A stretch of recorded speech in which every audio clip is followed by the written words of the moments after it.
Welcome to our channel. First ద్వారంకి ముగ్గులు వేసుకుందాం అని చెప్పి వీడియో తీద్దామంటే పిల్లలు లేరు, అందుకే లైట్గా చిన్న వీడియో తీసాను. అమ్మవారికి సుగంధ స్మెల్ అంటే ఇష్టం అని చెప్పి రోజ్ వాటర్తో అమ్మవారిని శుభ్రం చేసుకున్నాను. అలాగే అమ్మవారినే కాదు, నేను ప్రతి పటాలు కూడా వాటితోనే చేసేసుకుంటున్నాను, రోజ్ వాటర్తోనే చేస్తాను. రెండో రోజు పూజా విధానం ఎలా చేసుకుంటున్నాను. రోజు చేసినట్లే, కాకపోతే దీపాలు నేను ప్రత్యేకంగా దీపాలు చూపిద్దాం అనుకున్నాను కనుక ఈరోజు కొబ్బరి దీపం పెట్టాలనుకుంటున్నాను. కొబ్బరి దీపం అనేది మనకి ఆర్థిక సమస్యలను తొలగిస్తుంది, అందుకు కొబ్బరి దీపం పెట్టాలనుకున్నాను. అలాగే ఫ్రైడే కదా, ఫ్రైడే అని చెప్పి ఇంకా అమ్మవారికి ఉప్పు దీపం పెట్టుకుంటున్నాను అనమాట. అమ్మవారికి ఎరుపు రంగు ఇష్టం అని చెప్పేసి కనకాంబరాలు అమ్మవారికి మాల వేసేసి నేను రెడ్ కలర్ శారీ వేసుకున్నాను. క్లాత్ కూడా అమ్మవారికి రెడ్ కలర్ క్లాతే కిందనే వేసాను అనమాట, పటం కింద. ఇంట్లో గ్రీన్ పటం ఉంటే మంచిదని చెప్పి గ్రీన్ కలర్ శారీతో ఉన్న పటమే నేను ఇంట్లో పెట్టుకున్నాను. ఫస్ట్ ఇంట్లో ఉన్న పటాలకి మనం దీపం వెలిగించుకోవాలి కనుక ఇంట్లో ఉన్న దానికి దీపం వెలిగించుకొని, తర్వాత తులసమ్మ దగ్గర దీపం వెలిగించుకొని, తర్వాత వారాహి అమ్మవారి దగ్గర దీపం వెలిగించుకుంటున్నాను. ఇంకా తర్వాత మా కన్నయ్యకి కూడా దీపం వెలిగించేసుకొని, ఆ తర్వాత ఇంట్లో ఉన్న కన్నయ్యకి కూడా దీపం వెలిగించుకుంటున్నాను. పూజ విధానం అంటే పసుపు, కుంకుమ, అమ్మవారికి ఇష్టమైన గాజులు. నేనైతే చిలకడ దుంపలు పెట్టాను, అమ్మవారికి ఇష్టమైన ప్రసాదం చిలకడ దుంపలు పెట్టాను, గాజులు, ఇంకా పసుపు కొమ్ములు నేను తాంబూలం ఇచ్చేసుకున్నాను ఈ రోజుకైతే మాత్రం. ఇంకా పసుపు కొమ్ములు మాల కూడా అమ్మవారికి మెడల వేశాను. అమ్మవారికి ధూపం ఇష్టం అని చెప్పేసి సాంబ్రాణి ఉంటాయి కదా గడ్డలు, సాంబ్రాణి గడ్డలు వెలిగించేసుకున్నాను. ఇంకా ఈరోజు నా పూజ ఇలా జరిగిందనమాట.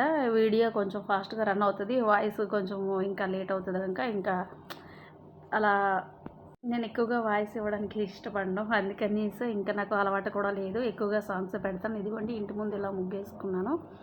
తర్వాత తులసమ్మ ముందు ద్వారంకి ఇలా ముగ్గులు పెట్టుకున్నాను. ఎలా ఉన్నాయో కొంచెం కామెంట్లో చెప్పండి.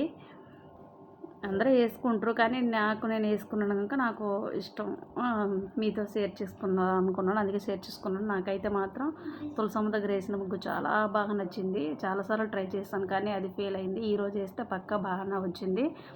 ఇంకా ఇంకోటి ఏమిటంటే నా సబ్స్క్రైబ్ నాకు ఒక కామెంటు చేశారనమాట.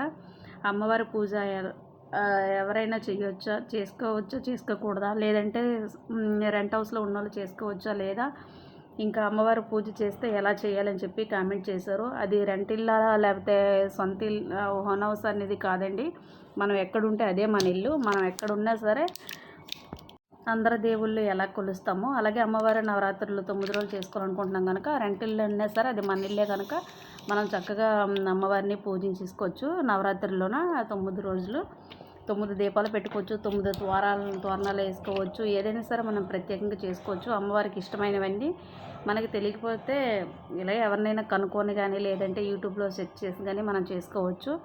అది రెంటిల్లా లేకపోతే సొంత ఇల్లు అనేది కాదు, మనం అమ్మవారిని మనం మొక్కుకోవాలని అనుకుంటే ఎక్కడున్నా సరే మొక్కుకోవచ్చు.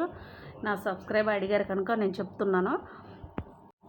అమ్మవారికి ఇష్టమైనవన్నీ మనం కొని తెచ్చేసుకొని డైలీ ఎలా దీపం పెడతాం అలా కాకుండా అమ్మవారికి సపరేట్గా పీఠం పెట్టేసి అమ్మవారి పటం అది పెట్టుకొని అమ్మవారికి ఇష్టమైనవన్నీ మనం పెట్టుకుంటే రోజుకొకటి అమ్మవారికి ఇష్టమైనవన్నిటిలో రోజుకొక రోజు 9 రోజులు కనుక 9 రోజుల్లో ఒకరోజు ఒక దీపం, ఒకరోజు ఒక ద్వారణం, ఒకరోజు ఒక కలర్ పువ్వులు, ఒకరోజు ఒక ప్రసాదం అలా అనమాట. రోజుకొక రకంలో అలా చేసేసుకుంటే సరిపోతుంది.